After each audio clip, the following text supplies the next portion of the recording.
Hello friends, कैसे हो आप सब लोग।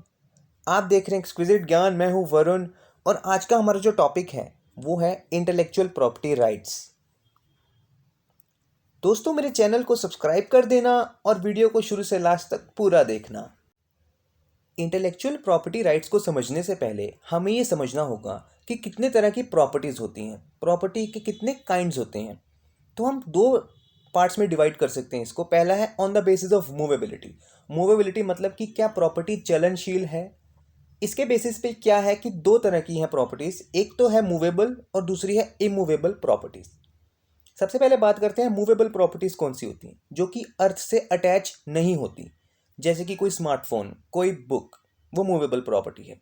और इमूवेबल प्रॉपर्टी कौन सी हो गई, जो प्रॉपर्टी अर्थ से अटैच है, जैसे कि कोई लैंड हो गया, कोई बिल्डिंग या फिर ट्रीज, वो इमूवेबल प्रॉपर्टी है। इसके बाद जो अगली कैटेगरी है प्रॉपर्टीज की वो है on the basis of tangibility. Tangibility मतलब कि क्या उस प्रॉपर्टी को टच किया जा सकता है, ऐसी कौन सी प्रॉपर्टीज हैं। तो इसमें दो तरह की प्रॉपर्टीज हैं, टेंजिबल और इनटेंजिबल प्रॉपर्टीज। टेंजिबल प्रॉपर्टीज वो प्रॉपर्टीज होती हैं जिनको हम टच कर सकते हैं, जिनको हम छू सकते हैं, जैसे कि कोई भी स्मार्टफोन लगा लो, कोई बुक लगा लो, हम उसे टच कर सकते हैं। इनटेंजिबल प्रॉपर्टीज वो प्रॉपर्टीज है जिन्हें हम टच नहीं कर सकते, लेकिन वो प्रॉपर्टीज एग्जिस्ट करती हैं, जैसे कि राइट्स, किसी पर्सन के राइट्स। अब राइट्स से हमारे यहाँ क्या मतलब है, इंटेलेक्चुअल प्रॉपर्टी राइट्स, जो कि हम अभी डिस्कस करेंगे। अब हम समझेंगे कि इंटेलेक्चुअल प्रॉपर्टी क्या होता है। देखो, इंटेलेक्चुअल प्रॉपर्टी में जो वर्ड है इंटेलेक्ट, इसका मतलब होता है thinking capacity of human mind. मतलब एक ह्यूमन का माइंड क्या सोच सकता है, उसको इंटेलेक्ट कहते हैं। सोचने की शक्ति, वो इंटेलेक्ट है। ठीक है। इंटेलेक्चुअल प्रॉपर्टी वो प्रॉपर्टी होती है जो कि ह्यूमन माइंड के एफर्ट का आउटकम है। मतलब एक पर्सन अपने माइंड का यूज़ करता है, अपने मन का इस्तेमाल करके कोई चीज़ बनाता है। जैसे कि अपने मन का इस्तेमाल करके वो कोई किताब लिखता है, या कोई पोयम लिखता है, या कोई फिल्म बनाता है, या कोई गाना लिखता है, गाना बनाता है। तो वो उसकी इंटेलेक्चुअल प्रॉपर्टी है, वो उसने अपने माइंड का इस्तेमाल करके बनाई है। जो प्रॉपर्टी इंसान अपने माइंड का यूज़ करके बनाता है, वो उस पे उसको कुछ प्रॉपर्टी के राइट्स मिलते हैं, जिनको इंटेलेक्चुअल प्रॉपर्टी राइट्स बोला जाता है। अब ये जो प्रॉपर्टी है, यहाँ पर जिस प्रॉपर्टी की बात हो रही है वो इंटेंजिबल प्रॉपर्टी है। सपोज करो कि किसी एक पर्सन ने कोई इन्फॉर्मेशन पब्लिश की है, वो इन्फॉर्मेशन में जो कंटेंट है वो उसके माइंड की रिजल्ट है, तो हम उसे टच नहीं कर सकते, लेकिन वो जो राइट्स हैं वो उसमें वेस्ट करते हैं, वो उस पर्सन के अंदर ही है, राइट्स वो उस प्रॉपर्टी में है। अब हम समझेंगे कि इंटेलेक्चुअल प्रॉपर्टी राइट्स कौन से राइट्स होते हैं। हमने इंटेलेक्चुअल प्रॉपर्टी के बारे में तो समझ ही लिया है। तो इंटेलेक्चुअल प्रॉपर्टी राइट्स वो राइट्स होते हैं जो कि किसी पर्सन की इंटेलेक्चुअल प्रॉपर्टी को प्रोटेक्ट करते हैं, उसे बचा कर रखते हैं। और वो पर्सन कौन है, कोई ऑथर है या कोई क्रिएटर है। ऑथर किस केस में, किसी लिटरेरी वर्क के केस में होगा। और क्रिएटर हो सकता है कोई भी चीज़ को इन्वेंट करने वाला। मान लो कोई पर्सन कोई नई इन्वेंशन करता है तो उसे उसकी प्रोटेक्शन मिलती है। कोई एक ऑथर है, वो अपनी कोई बुक लिखता है, कोई लिटरेरी वर्क पब्लिश करता है, तो उसकी जो इंटेलेक्चुअल प्रॉपर्टी है उसको भी प्रोटेक्ट किया जाता है। तो इसको प्रोटेक्ट करने के लिए जो राइट्स होते हैं, इंटेलेक्चुअल प्रॉपर्टी राइट्स होते हैं। अब इंटेलेक्चुअल प्रॉपर्टी राइट्स कौन से होते हैं, एक तो हो गया कॉपीराइट, फिर पेटेंट्स, ट्रेडमार्क्स, डिजाइन्स और बाकी और भी होते हैं। कॉपीराइट्स से हम क्या समझते हैं, कॉपीराइट होता है लिटरेरी या आर्टिस्टिक वर्क के लिए।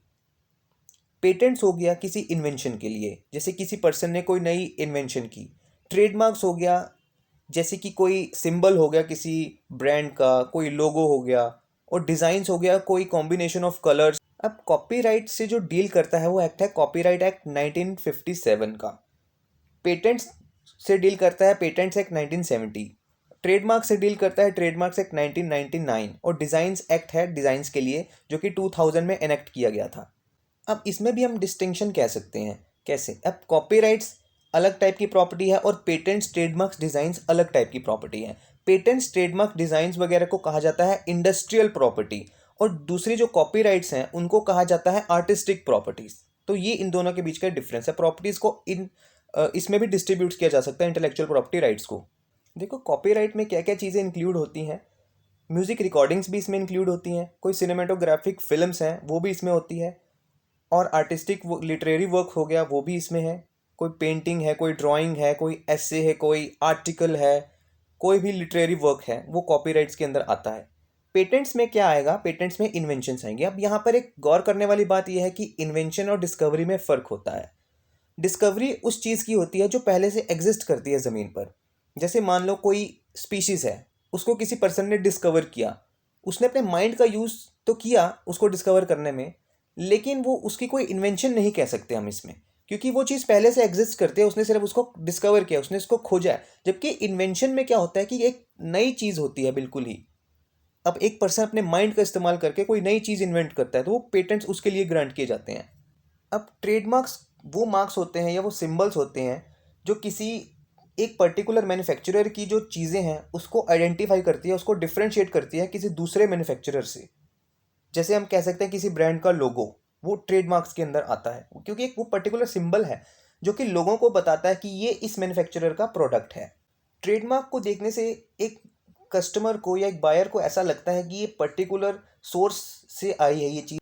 अब डिज़ाइन वो भी एक टाइप की इंडस्ट्रियल प्रॉपर्टी है। डिज़ाइन का मतलब क्या होता है कि कोई शेप हो गई पर्टिकुलर, कोई कंपोजिशन ऑफ या कलर्स की कंपोजिशन या किसी लाइंस की कंपोजिशन, कोई पैटर्न भी कह सकते हैं हम।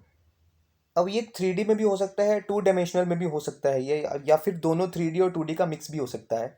तो इसका पर्पस क्या होता है कि ये अट्रैक्टिव होता है, लोगों को अट्रैक्ट करता है। एक टाइप से हम कह सकते हैं ये एस्थेटिक नेचर का होता है। दोस्तों, हमने इंटेलेक्चुअल प्रॉपर्टी राइट्स के बारे में समझ लिया, इनको थोड़ा सा ब्रीफ में हमने डिस्कस कर लिया। अब हमें ये जानना बहुत ज़रूरी है कि इनको प्रोटेक्ट करना क्यों ज़रूरी है, इनकी क्या इंपॉर्टेंस है आईपीआरस की।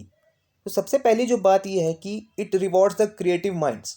मतलब जो लोग इन्वेंशन कर रहे हैं, जो लोग अपना लिटरेरी वर्क प्रोड्यूस कर रहे हैं या कोई ऐसे अपने ट्रेडमार्क्स बना रहे हैं, तो उनको रिवॉर्ड किया जाना चाहिए, उनकी क्रिएटिविटी को, उनके लिए कुछ रिस्पेक्ट होनी चाहिए, ताकि वो आने वाले टाइम में भी और इन्वेंशंस करें या और अपने काम को बरकरार रखें।